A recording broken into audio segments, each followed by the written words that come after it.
Hey, Brandon here. Welcome to the channel and thanks for tuning in. Have another 2024 rookie report for you here on the channel. Mr. Blake Corum headed to the NFL. Senior running backs, 5'8", 210 pounds. My podcast co-host of this podcast right here, Devy to Dynasty Football. This is a snippet from our podcast, and we've done a ton of these films on the channel here. If you play Dynasty, you play Fantasy, you're looking for a YouTube channel out there that's going to give you an in-depth look at the majority of the 2024 prospects you are going to be drafting in your rookie drafts, hit that subscribe button, man. Please subscribe to the channel. We got all sorts of great content on this channel helping you get ready for your rookie drafts.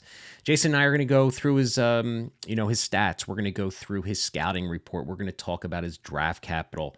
We're going to talk about what our dynasty comps look like, what we think is going to happen his first year. So again, if you enjoy the 2024 content, welcome aboard. Let's get to the show. All right, Jason, are you ready to talk about Mr. Blake Corum? Oh, I'm so ready. Let's do All it. right, let's do his rookie report here. As you know, he's been one of my favorite players for some time. I know you've been a fan Mhm. as well. Just a great season, wins a national championship.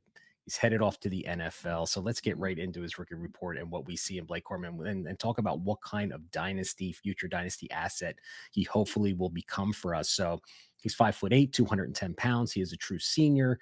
So on the player cards, guys watching on YouTube, you will be able to see the career statistics, PFF stats. We're going to go through a scouting report. We're going to talk about his draft capital and his dynasty projections. But productive runner, 5.5 average over 4 years, 612 carries, 3,300 yards, 52 touchdowns. I believe he had the Michigan single season touchdown. I think what do you call it? It wouldn't Record. surprise me. I I think mean, he did. I think that last yeah, touchdown, I think in the championship game gave him the record. Nonetheless, he's amazing. very well deserving of it. The guy is just a football player through and through. So caught 46 balls over 4 years, averaging 7.9 yards a catch with 2 touchdowns, had 3 fumbles in 4 seasons. So we got some ball security. He's got some good hands. Listen, we're looking at his PFF stats here, and they're not looking very pretty. I'm not going to lie. His rushing grade is an 83, which looks like it's just under the 70th percentile, but his yards after contact, 2.42. I mean, that is less than the 20th percentile. His elusive rating is 27.4, Jason, and that is very low on the thing. But my goodness, he's got the footwork, right? We're going to get to a scouting report in a minute, and he looks on the field like he has the ability to make guys miss. So it seems to be very contradictory of what you see on film to these PFF grades. But yards after contact, he had 624 yards, missed tackles forced, 30, which kind of coincided of ranking 152nd in all of college football. What do you take from these stats? We both like Blake Corum as a player. We think he is a top 5 running back in this class. We think he's probably going to get day 3 or day 2 draft capital. We're going to talk about shortly. How do we do that with these statistics and still feel that way? I don't care about these stats. I really Yeah. don't. I think Okay. he's fantastic with the yards after contact, and I think he was probably one of the more elusive running backs I watched this season. So you could just Yeah. throw those out. I don't even care. The film tells me different. All right, they're in the garbage. So let's get to his scouting report, right? Because I think you and I are kind of on the same page with what we see on his film. We've done film reviews on Mhm. him. I think I got 3 or 4 films on this YouTube channel for you to scout him for yourself. But first and foremost, to me, from his report, what I think he has that just puts him really in one of the top ranks of this running back class is his vision, right? His ability to Yep. navigate the line of scrimmage, his ability and his decision making, I think, are really good. He's patient at the line of scrimmage. You see a lot of running backs in college just rush to the line of scrimmage because they feel like they got to hit the gap while it's open. You watch Blake Corum. I think he's got the footwork. I think he's got the ability to think through what he's looking at and allowing his blocks to set up. And sometimes it's advantageous for a running back to not rush to the line of scrimmage, to let things develop. We all Yeah. know Michigan had a great offensive line. So there's going to be a lot of people who are like, oh, he had a great line. He ran through a lot of big holes. But I saw somebody who had good vision, had the ability to do the cutback, who had the ability to hit the small creases, and a lot of times make something rather out of nothing. What are the positives that you see in Blake Corum's scouting report? Yeah, I agree with you with the decision making. I put down mental processing, which is basically nearly the same thing. I just love how patient he is. He allows gaps to develop, and even if he gets into a gap and it starts to collapse, he has the wherewithal to understand exactly where he needs to go to execute a new gap or create for himself. Bounce outside, get through the middle, kind of string together some moves, and wiggle and squeeze his way through the trenches. He's very intelligent with knowing exactly what he needs to do so he doesn't get caught from behind at the line of scrimmage. And I love that about a running back. And I do think that the mental processing is in perfect synergy with his feet. He reacts quickly with his feet to what he's seeing on the field, and that's special. Yeah, I agree. And, I think he's got some really good contact balance. This guy's a Hmm. gym rat.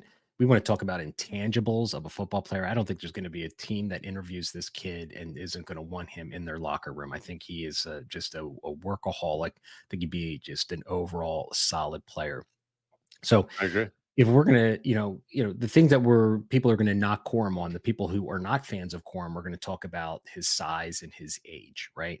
Um, I don't think the NFL really gives really too much concern over age. I think they're Wow. looking for a 1-year contract, a 4-year, 5-year player to get him, and then they're going to toss him to the side and get somebody else in the draft, right? So I'm not worried about that.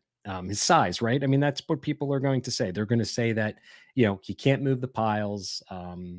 But I think he's got really good yards after contact. I think he's got really good balance and contact. And I think in Yeah. today's NFL, Blake Corum isn't going to be asked to be the bell cow running in between the tackles. I think they're going to use him out in space a little bit. He's not the fastest guy, and I think you're going to talk about that very shortly. But I think he's a creative and versatile running back who, if used in the right way on the right offense, could really have a nice, a nice career, an early career on our dynasty rosters. I completely agree with you. I just watched Kyron Williams Yeah. elevate himself to one of the best running backs in the league this season. I think Blake Corum is uh, more talented than Kyron Williams. I think he's got cutting ability that's very similar to Matt Forte and LaShawn McCoy from what I've seen. Very fluid lateral Mhm. quickness. I think he's more quick than fast. There's so much, and I think he's going to be a serviceable pass catcher too. I think Oh he's yeah. very versatile within his skill set. The part that I'm gonna nitpick about is I do think he can get caught from behind, but he's more quick than fast. I would much rather my running back have much better initial acceleration with above average to near elite vision and mental processing than a guy who can run a 4.29. I mean, he's got to get past everybody to ignite that 4.29, right? Yeah. So if he's going to get caught from behind, I'm really not concerned about it. I mean, we thought Brees Hall had the same problem, and he ran much better at the combine than we thought, and he's fine. So I think Blake Corum is going to be a very good running back for a very long time. Yeah, and I think long speed is just the icing on the cake for a running back. Personally, I agree 100%. You Yeah. need short area quickness, lateral ability, and because NFL offenses are asking you to get 4 to 5 to 6 yards, and anything after that is gravy. So I think he's got one of the best skill sets when it comes to that. As we've talked about Mhm. navigating through that line of scrimmage, I'll give up that long speed and breakaway home run speed like an A-Chan or something like that. So let's get to his draft, what we think his expected draft capital is going to be. I got him as a round 2 or 3, which is a solid day 2 pick in the NFL draft. Do you think he's a day 2 lock? Do you think he could slip into the fourth round? I don't think he's slipping into the fourth round. I'm not sure if he goes in the second. I'm thinking like Third. maybe back into the second, early third. This is a Mhm, very It's a very tricky running back class. I don't think there's a lot of top heavy guys, but Blake Corum's mhm. talented enough where it takes one team to fall in love and someone will fall in love with him. Yeah, I like that. So if he does get that day 2 draft capital and he gets that juicy landing spot that we're all hoping for in fantasy and dynasty, right? I mean, I think him is, Mhm. is probably a solid second rounder. Oh, But I easy. could I Yeah. could see him falling into the third too if he is the third or fourth or fifth running back taken in the draft, even in round 2 with all of the depth of the wide receivers in this class. And the 3 or 4 quarterbacks that can be taken. But I think most likely a mid to late second round rookie pick is where we're going to see him end up. Yeah, I think that's safe, especially with the depth at quarterback and super flex and receiver in this draft. I could see that. Yeah, so we'd like to do dynasty, player value comps here. My comp I came up with was Doug Martin, that smaller, stocky, I remember watching Doug Martin on the Jets for so many years. I mean, I know I'm telling my age at that point, but he was such a dynamic, shifty player. But I really like who you said earlier. I think Kyron Williams is, and I got just happened to have his stats here. I mean, he's 5'9", 194. Blake Corum's 5'8", 210, right? I So mean, come on. again, yeah, I mean, Williams defines himself right in that great offensive scheme, great landing spot, good offensive coach, good offensive line, good quarterback. You got receivers on the outside, so they don't have to stack the boxes. But Doug Martin and Kyron Williams, I think, are just two great kind of examples of who we could be. Absolutely, and I actually really like that comp of Doug Martin. You talk about small, compact, physical with a good skill Mhm. set.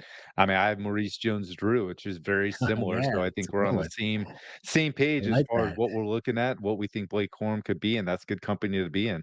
It sure is. So I've got him ranked in my current running back rookie 2024 rookie ranks as my number 3 running back in the class. Where do you have him right now?